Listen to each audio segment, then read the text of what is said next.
The other news from the weekend then was the LIV Team Championship. Ben, have you got a mic? It might be worth you coming in here for a sec, because I didn't really watch a lot of LIV, Rick. Did you?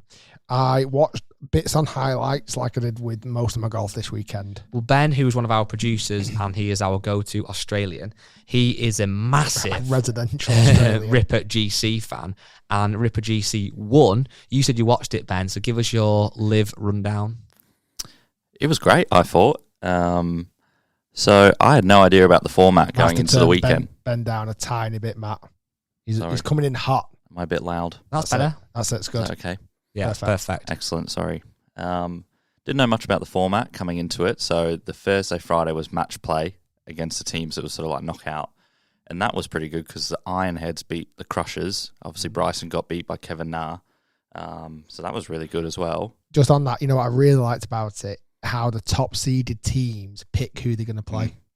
Oh, it was really cool in the press conference, like them watching. Got heated in the press conference. Yeah, because imagine like you're the team that's doing, and you're going, all right, then we'll take on you. I'm like, for you, then I'm going to beat you. Yeah. Well, that's what kind of happened. Exactly what happened. Oh, right, okay, I need to watch some of this. That's like the Rippers were like, oh, we'll take on. I can't remember what Sergio Garcia's team. Fireballs. The Fireballs, and then they picked the pairings and stuff like that. So I really like that aspect. It was really good. Yeah, it made the press conference seem so much more like genuine as well. You know what it seemed more like as well? Like when you watch an MMA press conference. Yeah.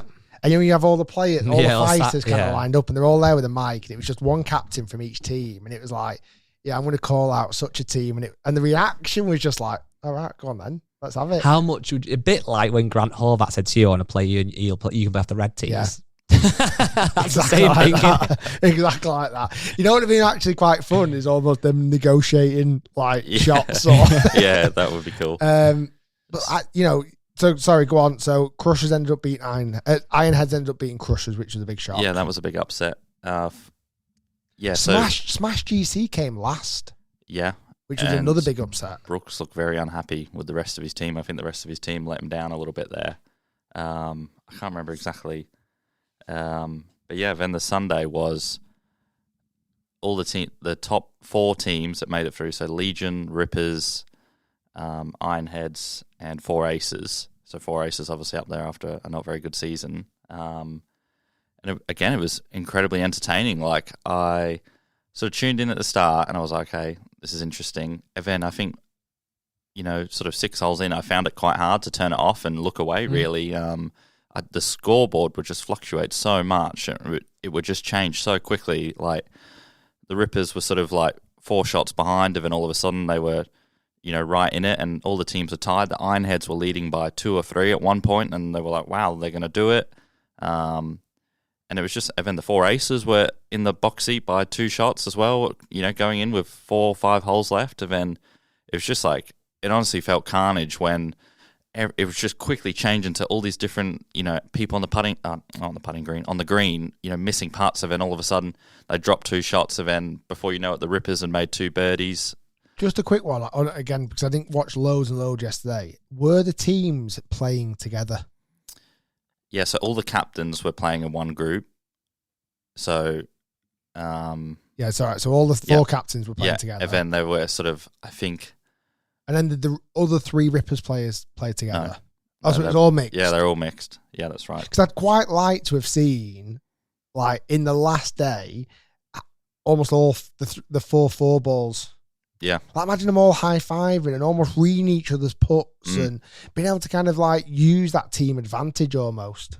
Yeah, definitely. But at the same time, it was also good, like, knowing that, the Rippers watching 4 Aces being 2 shots ahead of them, watching Patrick Reed miss a shot, or Pat Perez, missing the green on the par 3, stuff like that. So that aspect, I bet, was also like, and then you could see the players also watching the big screen, watching how other players are doing and the score dropping. And yeah, it was pretty interesting. And then I think Vincent stuck it in the water on 18 as well, and that like dropped the Ironheads right down. And then he recovered for bogey. And then, yeah, but I found it's probably the first, like, I liked JCB when we went, like, for the atmosphere to go as a live thing, but I would never really sit down and watch it on an evening. But I found this, like, really hard to.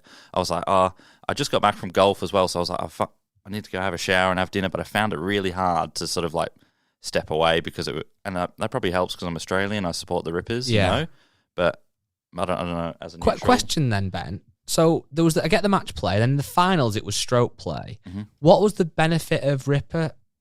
They just got through. So anyone just got through to the fight. Right, I'm sorry, I'm looking at different things. There's like many different leagues, isn't there? So there's tier 1, tier 2, and tier 3. Yeah, so the top 3 teams from the season automatically qualified all the way through. And then the rest of the teams, so the Ironheads had finished. There was a crazy stat. Is there 13 teams? I can't remember exactly off the top of my head. And the Ironheads had finished in like outside the top 10 for 75% of the season. And then all of a sudden they just like rocked up and beat everyone, and they went all the way through. So I kind of really like that aspect that even though you might be last in the standings or second last, wherever they were, they could go out and beat the Crushers and do what they did and get all the way through. So yeah, it was kind of like knockout. And then, like I said, the press conference was there to call people out and etc. So go Rippers GC. Yeah, up the Rippers. Yeah, fair dues. And Smith, get him on. That's what we've said, haven't we, for a long time, since the dawn of LIV, really. That if you can get people to get behind the teams more, then you're onto a winner. It's just an easy choice for Australians.